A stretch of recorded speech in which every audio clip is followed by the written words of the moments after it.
La Revolución Francesa fue el cambio político-social más importante que se produjo en Europa a finales del siglo XVIII.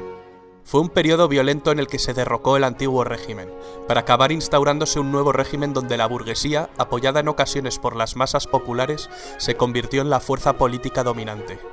Veamos los detonantes que iniciaron esta revolución. Siglo XVIII. Nos hallamos en Francia.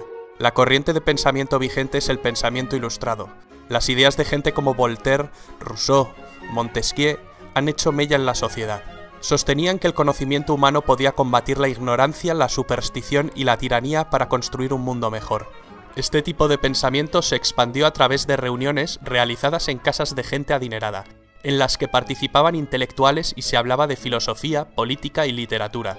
Se leía la enciclopedia, una iniciativa de Diderot y d'Alembert que contó en sus sucesivas publicaciones con numerosos colaboradores que escribieron miles de artículos para dejar plasmado el pensamiento ilustrado. La enciclopedia contribuyó al descrédito del sistema. Una sociedad culta que piensa por sí misma era la mejor manera de asegurar el fin del antiguo régimen. Los principios basados en la razón, la igualdad y la libertad estaban presentes en la mentalidad de los franceses. No solo de los franceses, las ideas ilustradas se habían extendido por Europa y sus colonias. Al otro lado del océano, la Ilustración había servido de impulso para que un 4 de julio de 1776 las 13 colonias norteamericanas consiguieran su independencia. Francia se hallaba bajo el dominio de una monarquía absolutista. Reinaba por entonces Luis XVI, que estaba casado con María Antonieta. El poder del rey y de la nobleza eran la base de este régimen. El Estado se encontraba en una situación económica bastante precaria. Los gastos militares y las malas cosechas crearon una gravísima situación social. El pueblo pasaba hambre, mientras el lujo y el despilfarro del rey y la nobleza continuaban como si nada, endeudando más las arcas del Estado. La mentalidad ilustrada más el descontento social provocaron el caldo de cultivo perfecto para que estallara la revolución. Pero antes vamos a ver cómo estaba dividida la sociedad francesa. La sociedad estaba compuesta por 3 sectores sociales llamados estados. El primer estado era la Iglesia, no pagaba impuestos, recibía de los campesinos el diezmo, es decir, la 10ª parte del producto de sus cosechas. Solo la Iglesia podía legalizar casamientos, nacimientos y defunciones, y la educación estaba en sus manos. El segundo estado lo componía la nobleza, dueños de las tierras. La nobleza tampoco pagaba impuestos. Los campesinos les pagaban un tributo y solo podían venderles sus cosechas a ellos. Era una casta encerrada en sí misma. El primer estado y el segundo estado, es decir, el clero y la nobleza, sumaban un 3% de la población. El tercer estado comprendía el 97% de la población restante, y su composición era muy variada. Por un lado estaba la burguesía, formada por los ricos comerciantes y banqueros, los profesionales liberales, médicos, abogados, también por artesanos y pequeños comerciantes. Por otra parte existían campesinos libres, pequeños propietarios, arrendatarios y jornaleros. El tercer estado carecía de poder y decisión política, pero pagaba todos los impuestos, hacía los peores trabajos y no tenía ningún derecho. La burguesía necesitaba tener acceso al poder y manejar un estado centralizado que protegiera e impulsara sus actividades económicas, tal como venía ocurriendo en Inglaterra. Pero volvamos a París. Cuando la precariedad provocó revueltas, la gente fue a quejarse a Versalles del hambre que pasaba. Entonces corrió el rumor de que la reina, muy altanera, pronunció la frase: «Pues que coman pasteles». Algo así trascendió y resultó bastante provocador. Para levantar el grave déficit presupuestario, el rey tuvo que declarar al Estado en bancarrota y convocar en 1788 los Estados Generales, un parlamento medieval que se había convocado por última vez 174 años antes. Una asamblea donde los diputados de la nobleza, del clero y del pueblo se reúnen. Estuvieron presentes unos 1.200 diputados. La mitad representaba a los 2 primeros estados y la otra mitad representaba al tercer estado, que había conseguido duplicar su representación. La sesión inaugural fue presidida por el rey Luis XVI. La nobleza y el clero reclamaban el voto por estamento, que les aseguraba la mayoría sin necesidad de lograr un consenso. El tercer estado pedía el voto por cabeza, que permitía más igualdad en la votación. Ante la negativa de los 2 primeros estados y el consecuente bloqueo de toda votación, el tercer estado invitó a que diputados sueltos de la nobleza y del clero se unieran a ellos. 2 nobles y 149 miembros del clero lo hicieron. Ante este acto revolucionario, el rey Luis XVI mandó cerrar la sala y prohibió su entrada a los representantes del tercer estado. Los diputados del Tercer Estado entonces deciden constituirse en una nueva asamblea y ser los verdaderos representantes del pueblo de Francia. Encontraron otro lugar de reunión, la Sala del Juego de Pelota de Versalles. Esta asamblea tomó el nombre de Asamblea Nacional, prometiendo permanecer unidos hasta dar una constitución a Francia. El rey intentó la disolución de la asamblea. El diputado Mirabeau entonces pronunció la célebre frase: «Estamos aquí por la voluntad del pueblo y solo saldremos por la fuerza de las bayonetas». El 14 de julio, el pueblo de París respaldó en las calles a sus representantes y ante el temor de que las tropas reales los detuvieran, asaltaron la fortaleza de la Bastilla, símbolo del absolutismo monárquico, pero también punto estratégico del plan de represión de Luis XVI, pues sus cañones apuntaban a los barrios obreros. Tras 4 horas de combate, los insurgentes tomaron la prisión. Retornando al ayuntamiento, la multitud acusó al gobernador de la prisión de traición. Le apuñalaron y recibió un balazo que lo mató. Su cabeza fue cortada y exhibida en la ciudad clavada en una pica, naciendo desde entonces la costumbre de pasear en una pica las cabezas de los decapitados, algo que se volvió muy común durante la Revolución.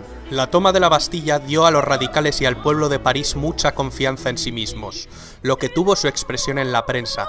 Jean-Paul Marat, un médico que fundó un periódico de enorme éxito, se convirtió en la voz de la revolución y en una especie de líder del proletariado con su continua hostigación a los ricos. El rey acabó cediendo e invitó a la nobleza y al clero a que se unieran a la nueva Asamblea Nacional. La asamblea adoptó el nombre de Asamblea Constituyente. Entre las labores que llevaría a cabo la Asamblea Constituyente destacan la aprobación de la Declaración de los Derechos del Hombre y del Ciudadano, la supresión del feudalismo, la apropiación de los bienes de la Iglesia, la constitución civil del clero, la libertad de prensa y, por supuesto, la redacción de una constitución. En esta asamblea se sentaban a la derecha los que defendían una monarquía parlamentaria. A la izquierda, partidarios de una república, se sentaban los que representaban los intereses de las clases medias y populares. Así nace la definición ideológica del concepto entre ser de derechas o de izquierdas. A finales del mes de septiembre de 1789, en París circulaba el rumor de que el rey estaba formando sus tropas, y los periodistas, con Marat a la cabeza, azuzaron a la gente con el fin de que reaccionase. La gente marchó a Versalles, acampó, organizó revueltas a las afueras de Palacio e incluso un grupo de mujeres entró en Palacio y decapitó a miembros de la Guardia Real. Después exigieron al rey que trasladara su residencia de Versalles a París, y así lo hizo. Una gran multitud desfiló a París y el rey tuvo que alojarse en el Palacio de las Tullerías. Era una manera de tenerle más controlado y poder someterlo a la voluntad popular. La Asamblea Constituyente, que trasladó también su cámara a París, consigue aprobar la Constitución en 1791. Francia funcionaría como una monarquía constitucional. La Constitución establece que la soberanía reside en la nación y ya no en el rey. Al rey no le queda otra que aceptar la Constitución. Con su poder enormemente debilitado, el rey empieza a pergeñar un plan para recuperar su poder. Sabe que solo puede hacer esto con la ayuda de un ejército extranjero. Su plan es escapar de las Tullerías para alcanzar la frontera más cercana. El rey y la reina se disfrazan de criados y escapan durante la noche.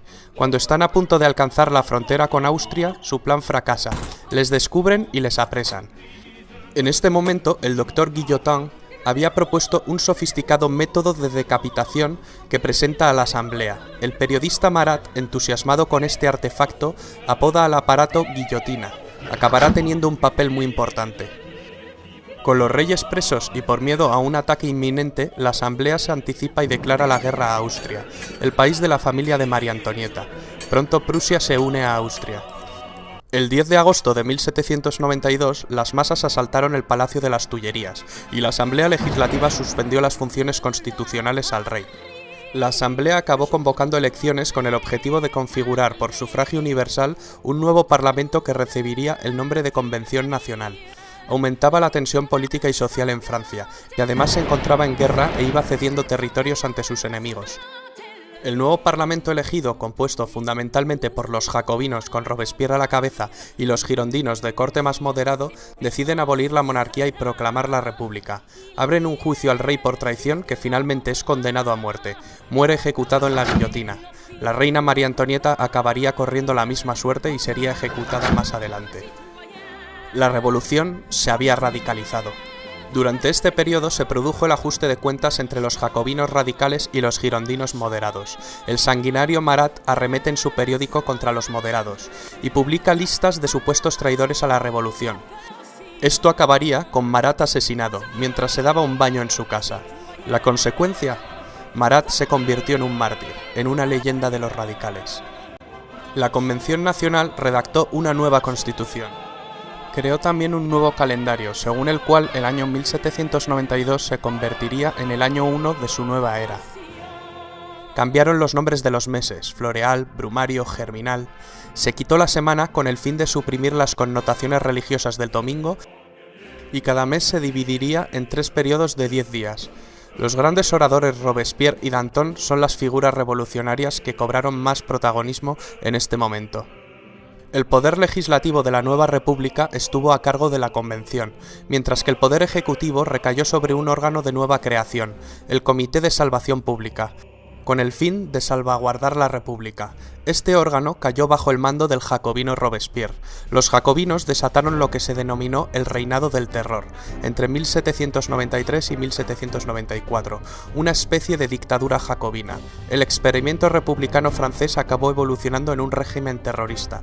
Entre 10.000 y 40.000 personas fueron guillotinadas ante acusaciones de actividades contrarrevolucionarias. Los inclementes responsables del terror sirvieron mal a los ideales que decían defender.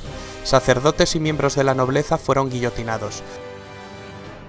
Mientras tanto, en la guerra en la frontera, un joven general está comenzando a ganar algunas batallas para la República Francesa. Se llama Napoleón Bonaparte, pero en el interior una rebelión que llegó a convertirse en una verdadera guerra civil enfrentó a los partidarios de la Revolución Francesa y a los contrarrevolucionarios. Se denominó la Guerra de la Vendée. La locura colectiva hizo que los propios líderes revolucionarios corrieran la misma suerte al ser acusados y condenados por celos de sus rivales o por aspirar a una dictadura personal. Robespierre propone más terror como un camino hacia la virtud. Danton, sin embargo, cree que es el momento de acabar con el terror. Consecuencia: guillotinan a Danton. Aumenta el número de ejecuciones. Lo que se conoce como el Gran Terror. La locura de Robespierre solo podía acabar de una manera, con su cabeza cortada en la guillotina. Con la caída de Robespierre acabó el terror, pero no la revolución. Finalmente, en un intento de moderación, en 1795 se promulgó la nueva Constitución del año 3, que había elaborado y aprobado la Convención durante los meses anteriores. Se trataba de una constitución muy diferente a la de 1793, y en esencia volvía a los principios de la Constitución monárquica de 1791.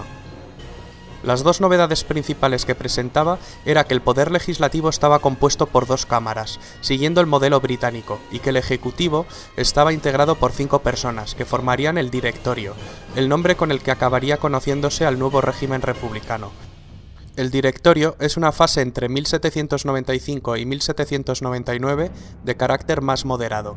Este periodo está caracterizado por la disensión entre los directores y una grave crisis económica. Napoleón Bonaparte, retornado de su campaña en Egipto, encontró la motivación para dar en 1799 un golpe de estado, el del 18 de Brumario. Se hizo proclamar primer cónsul de la República. Comienza la fase política del consulado. En esta etapa consiguió restablecer el orden interno con gran apoyo del pueblo francés. La economía volvería a crecer. En 1804 vuelve a dar otro golpe de timón mediante un plebiscito y Napoleón se proclama emperador. Para muchos historiadores aquí acabó la revolución, pero el grito de la revolución aún pervive hoy en día en todas partes. Libertad, igualdad y fraternidad. Estas palabras cambiaron la historia de Occidente para siempre.